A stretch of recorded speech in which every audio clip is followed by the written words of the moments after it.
Welcome to League Legends. In 1978, the likelihood of a small teenage newcomer from the bush being selected to play for Australia from a beaten Queensland team would have to have been close to zero. But such was the courage and class oozing out of 18-year-old Kerry Boustead that selectors plucked him from A grade in Innisfail and put him in green and gold. And so began a career that included 25 tests, the birth of Origin, and 4 top-level clubs. Kerry, welcome to League Legends. Thank you very much, Tim.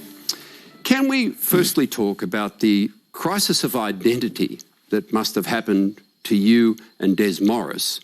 1978, you play for Queensland. 1979, you play for New South Wales. And in 1980, you play for both. It was pretty weird, wasn't it, when you look at it from today's perspective?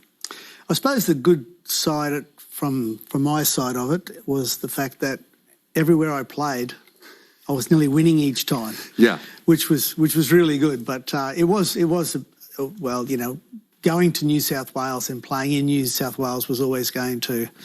I'd have to play for New South Wales if it was a stepping stone to play for Australia. So you know, I was quite okay with that at that particular time. But then playing twice for New South Wales in 1980 and then coming back and playing for Queensland on the third match was a little confusing for everybody. There was a fair degree of athleticism in your family, wasn't there? Yeah, there was. Both my brother and I played Queensland schoolboys, and Ian went on to play professionally for the Seagulls in Brisbane. And but my 2 sisters probably hold more athletic records than. That's an all-star lineup. It was, yeah. And you're half their size, you know. Yeah, it was. Yeah, it's not about size, but well, thank God for that. I wasn't intimidated because I got to the wing, and wing is very much in my head at that time was, if I beat the guy that I'm playing against, it's you know they've got to pick 2 wingers, and if I beat him, well then I'll get to the next side, and so that year I ended up on the wing. And then all I cared about was playing the guy against me and making sure I played better than him. And I went all the way through to play for Australia. And my last target was Mark Harris, and the one before that was Terry Fay. Yep. And you did nothing but tackle Terry Fay, didn't you? Just put him on the ground over and over again. Just tackled him, yeah. And I couldn't score a try that game. As you say, that back line was very, very good. And I couldn't get a try in the first 2 matches in that Queensland competition. But in the third one, they got rid of Terry Fay and put Mark Harris in instead. And lucky enough, I got on the outside of Mark Harris and scored about a 60-metre try. Yeah. And then I scored one from a kick as well. So I scored 2 tries. And then even I was confident I was going to get in the Australian side. The image of Mark Harris chasing you around the field is one of sort of Goliath trying to catch some smiling little incredibly fast pest. Yeah, they mentioned that a few times as they chase you. I bet he did. And you just grinned back at him, isn't it? Yeah. Well, the proof was in the pudding. You were selected in 1978 to play for Australia. Let's have a bit of a look at that. Cronin stood up on the tackle. Gets a pass away, very late, out to Morris. Edie. Boustead. Going strongly, it'll spare try. Despairing dive, but he's come back in field. It goes to Pearce on the blind side, ready nicely to Boustead. Good, exciting acceleration, the young fella. Cronin, off a ready pass. There he goes.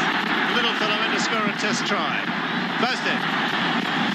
Right, now Australia only leading by the odd point, 15 points to 14, and they've got it to do. Pearce puts Boustead into the clear, and Boustead's going to score. Make no bones about this. The floodgates have opened again. There's Boustead, as he's done in every match he's played this year, in the internationals, the interstate. As Rex said, every match he's played this year. It was a great year for you, wasn't it? Oh. You could easily say to me, Kerry, look, I had great players around me, but what was it like as a youngster like that, just running off those heroes? I thought the game was going to get tougher as the higher level I got to, but it actually gets easier, I believe, because all the players that you're playing with know exactly what they're doing, and they're better at what they do, and I guess so. It just comes down to the opposition that you're playing against at the particular time. I mean, that Queensland side that I played in that year that got beaten 3-0, played against a very, very good New South Wales side, which basically was the Australian side. And that's why, it was lucky that Rod Morris and myself, even got into that side. So, irretrospectively. Yeah. Just about all of your Australian teammates there have got contracts with Sydney clubs. Did they follow you back to Innisfail after that series, the Sydney clubs? Yeah, they did. Yeah. Bob Fulton did. Yeah. But he came back after I had the 3 test matches against New Zealand. And then before we took off onto the Kangaroo tour, he came up then and we signed a contract then. And what was said about that, the idea that this wonderful local hero was going to move south? It can be an unpopular decision, or it could have been in those days. Well, it was. It was for the QRL, and the QRL actually tried to stop me from going down and playing the next year. And so it was a bit of a battle. How'd you win it?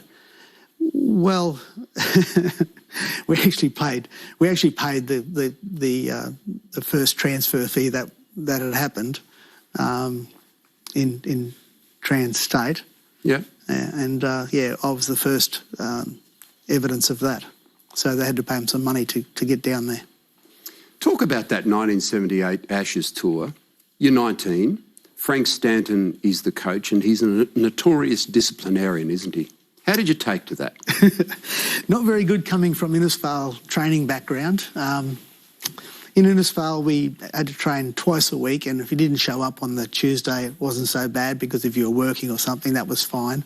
So it was mandatory 1 training a week, whereas Frank was 5 o'clock walk in the morning, 10 o'clock training, and 2 o'clock training every day. Day in, day out. And if you played that day, you didn't have to do the afternoon training, but you still had to, you could have the sleep in, but you still had to do the morning training. So it was probably the most intense 3 months of my life. Well, you scored a try in the first test. Let's have a look. He's made some good inroads in that position today. Pilic, Fulton, ready. Lovely to cradle out to Boustead. Could go close. He does. And he makes the odd yard, and that's a great bit of play. And a great bit of play, and the Australians jubilantly jump to their feet as little Boustead goes in and scores a try. And that was a good, clean try. No doubt in the wide world about that one. There's the glum-looking Great Britain bench there. An incredible amount of football that year. How many matches did you play? I didn't count it during the year. We just kept playing and playing and playing, because I'd be going to rep sides, and then I'd have to go back and play for my club side back in Innisfail, and then we'd play for Queensland, then I'd go and play for Innisfail against Mount Isa. And so it was just back and forth the whole year. And then with the games I played on tour as well, it ended up 53 games for the year. 53? 53 games for the year. And we're still in 1978, aren't we? Yeah. Like, you've gone Innisfail, Queensland, Australia, then Kangaroo Tour. And Kangaroo Tour, yeah. So that finished, I think it was probably about the 1st of December, and went home, had a spell, and then by the end of the month, I packed up the car and drove to Sydney. Yeah. And played for the Roosters. First season in Sydney was 1979. Let's have a look at some highlights while we talk about it. You came down, you went to the Roosters. Here you are against Balmain doing a bit of defending. It was a little bit different, as I was saying before there, about the higher you go, well, where they played the game down there. And such funny teams like West. I mean, Westwood, they were, I couldn't believe, they didn't, when you played West, you'd go to Lidcombe Oval, and they didn't form they didn't go out into the field. They actually formed a circle, and as you ran out, they'd spit on you and say they're going to kill you and all the rest of it. and that was my first ever game in Sydney. Yeah. And it was Lidcombe Oval. And when I got out onto the field, I said to the other guys, I said, does this happen every week?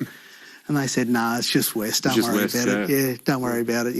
It'll be normal. And you see one of the players there that was just running, Kenny Wright. Yeah. Well, he took the ball. It was his first game as well. And they kicked off and he took it and he ran it up. And Tommy Radonicus used to carry a handful of capsicum cream and he put it in his eyes at the start of the game, and so he had to leave the field. And when you leave the field, then you can't come back on. There's no replacement. Tommy, he's a rascal. And so it was a tough old game back then. Yeah. It really was. You had an interesting job at the Roosters Leagues Club, didn't you? Tell us about that. Yeah, I had. I was doing the banking. I was doing the banking for the Roosters, and so I'd turn up every morning at 5 o'clock, and I think I did it for about 9 months or something like that. And I was getting a bit tired of it, getting out of bed that early every day, and so I quit. And they replaced me with a guy called Bunny O'Reilly. Bunny Riley, yeah. Bunny Riley, yeah. And the next day he did exactly the same thing. So what we used to do is we'd count all the money up, put it in a bag, and walk out the main door of the club, and we'd have a bag of money in this hand and then a gun in a bag in that hand, and go across and bank the money.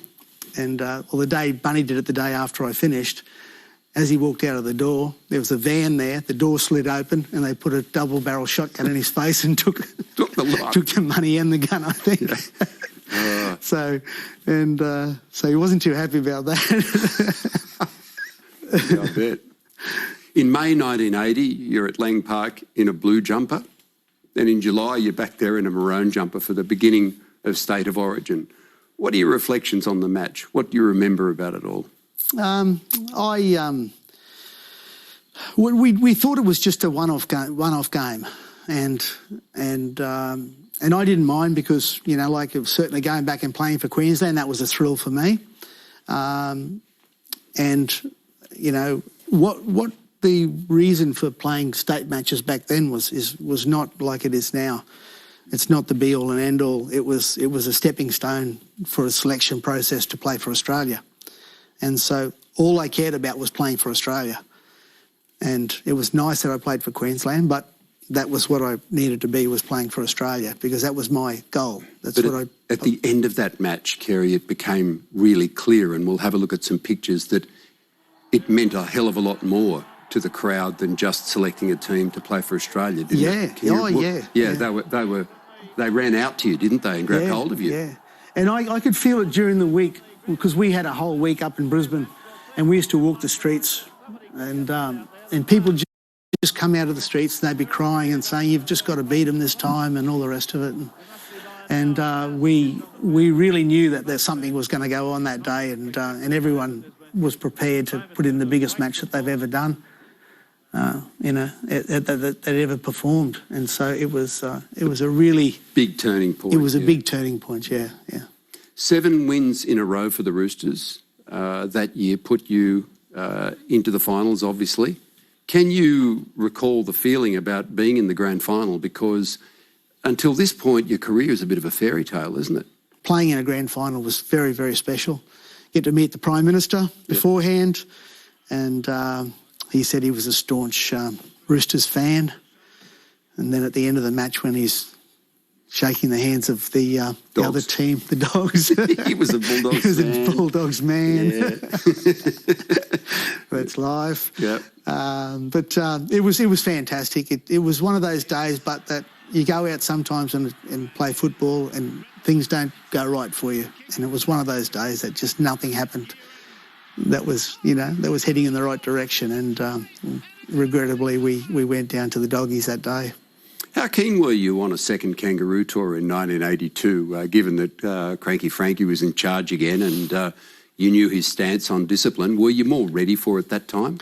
Actually, my wife talked me into going. I was thinking about not going because I thought, do I really want to be up at 5 o'clock every morning and walking and then, training twice? It was just so much. And it was funny because Frank had lined up again to be the coach of it. And my wife talked me into going. And she said, you don't get these opportunities every year. So, you've really got to do it. You'll regret it the rest of your life if you don't do it. So off I went, along with everyone else that had the same reservations with Frank. Probably, yeah. And we started the same training. We did the same thing again for the first, I think it was about 2 weeks. And everyone started whinging like they did in the first one. And Frank actually pulled us into a room and said, okay. He said, look, guys, he said, I can keep this up. Forever, yeah. Yeah, I can do this for the whole 3 months. He said, we can just, keep grinding away like that. Or what we can do is we can ease up on the amount of alcohol we drink. We can, eat properly. We don't want anyone putting on any weight. So what I'll do is instead of all that training, you can train once a day, just once a day. And you watch your weight, behave yourselves, and win games. He said the minute you lose a game, it's all over too. Okay, so you win games, keep your weight down, keep off the alcohol, and we're all happy. And that was the first undefeated team that went through the, and a lot of it was resulting around that. Players as well. Yeah, it was, I really enjoyed my time at East, but Bob Fulton had recruited me from North Queensland, and he had asked me to go across to Manly, and I'd gone to the Roosters and said, I'd like to speak to the big boss and have a talk to him about this because, you've been good to me. And no one was there to talk to, and the decision makers weren't there, and a decision had to be made. And so I just decided to go across with Bozo over to Manly and went with three other Rooster players. You only lost 4 matches that year, but grand final day promises nothing, does it? Just because you're there. It's rough. Now, that's the best club side as a lineup of good players I'd ever been with. They were fantastic. There was only one player that hadn't played internationally, was Phil Blake. And he was the try-scoring machine. And anyway. He was Rookie of the Year. Yeah, exactly. He had a fabulous year, and he didn't need anyone running with him. He could just score the tries himself. He was fantastic. Had a great year. Parramatta, they too had a very good side. Their back line was excellent, and they got the better of us on the day. The 1984 rep season is almost like a bit of a festival. They probably wouldn't do it this way these days. It went Origin 1, first Ashes Test, Origin 2, Test 2, Test 3, Origin 3, 6 matches in the space of 7 weeks. It must have been fascinating. You're jumping out of state international against each other, with each other. And people forget too that there was quite often midweek competitions as well. Yeah. And so, when I see these days and people say, oh, they're backing up 3 or 4 days, they have to back up and play another game. That was pretty much the norm back then. You were playing, club matches, sometimes weekends and midweeks, and then also throwing rep games in there as well. So, it was pretty big. torrid. Yeah. Well, it didn't affect all that football, the standard of your play. Let's have a look at Origin of that year, 1984. Lewis, long pass for Niebling. Almost crawling along on his knees. Last tackle now for Queensland. Lewis, up it goes. Anybody's ball. Jack jumps for it. It's loose. It's a try. Kerry Boustead is there. Kerry Boustead has scored for Queensland. Back with Murray. Now Lewis. Maminga. On it goes to Boustead. He's got a clear passage. Has he got the pace? Oh, he steps inside Jack and scores! Well, what a comeback from Queensland. If he can't take the pass, he handles it. Again, he passes. Kicks for Boustead. Boustead takes it. And that's the icing on the cake. Boustead in again for Queensland. And that was off a Lewis kick. Up it goes. And we saw them rehearsed at a training yesterday, and Boustead's pulled it off. Well, with respect to Big Darryl, it wasn't Wally, was it? It was a replacement forward. Yeah, it wasn't Wally kicking. It was a first for both of you. Yeah. Is that right? Just about? Oh, yeah, I think I've maybe done that before. But I've caught 1 or 2 before. But, when I in went State back of Origin? When I went back and saw... No, not in State of Origin, back in a state match. Yep. I got one back in a state match previously. But, when I went back and saw Bobby Lidner and said, we should do that more often, he said, that's my first time. It was a great year for you, wasn't it, 84? Yeah, that was the best year I think I it's like 78 was absolutely enormous, going from where I was in Innisfail all the way through to a Kangaroo tour was fabulous. But by far and above, 1984 was my most comfortable year of playing football. I just felt like I was on top of the world with it. And that year I accomplished my goal, my one goal that I had left, which was to be picked in the world side, the best world side, which they do at, is it Rugby League World over in England. And it's picked by the English people. Yep. And I acknowledge you. Yeah, and I got in the side. So that was my end goal, was the one I was always chasing. Out of respect for all the North Sydney Bears fans who loved you and your time there, just recall the atmosphere of the Bears, because after Manly, you went overseas and came back and went to North Sydney, didn't you? Yeah, I loved the Bears. I had a great time there. They're a really good group of guys. There was guys there that were underperforming, but for what their ability was. In their reserve grade was great players coming through, like Florimo, Billy Moore, Gary Larson, Dave Fairley. There's some really good players coming through, and when they hit first grade, they really were Things did change. They're Final Five contenders, yeah. Mm.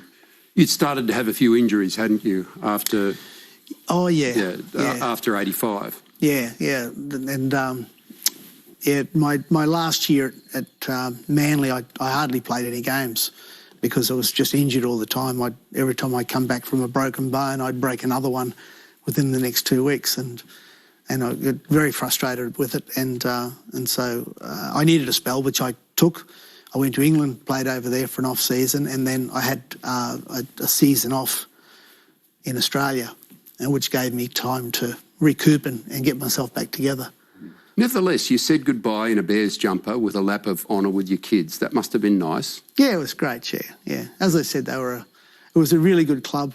I used to run the bottle shop in their club there, and these the older supporters, obviously that had been there, for 60 or 70 years, and they'd come up to me and say, Kerry, can you just win one for us before I die?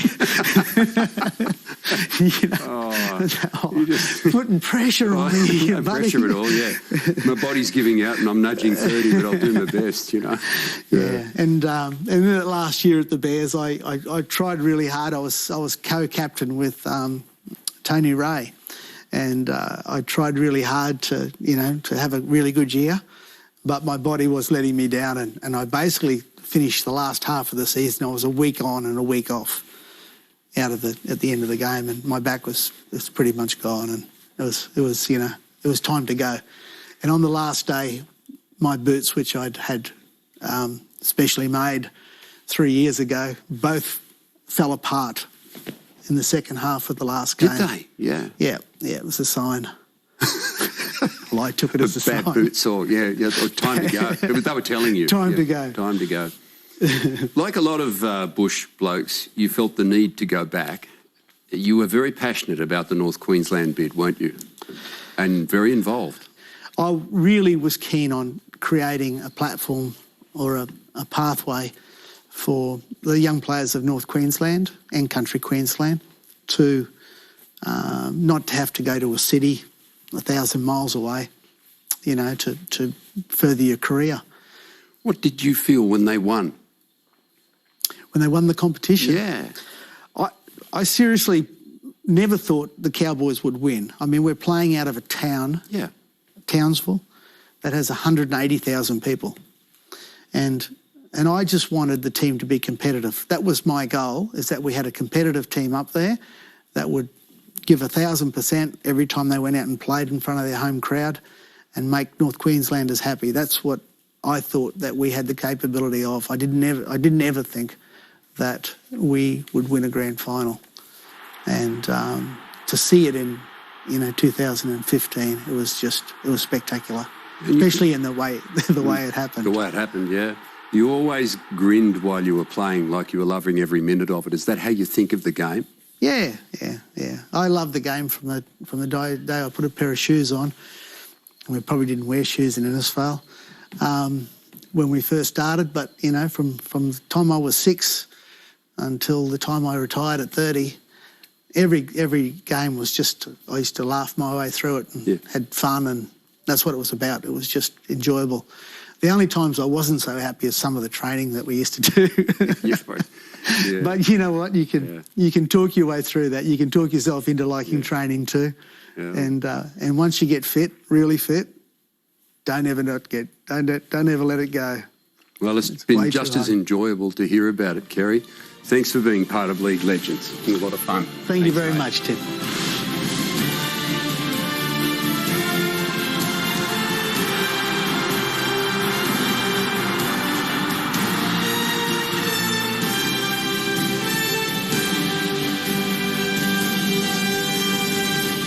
This has been a production of Fox Sports.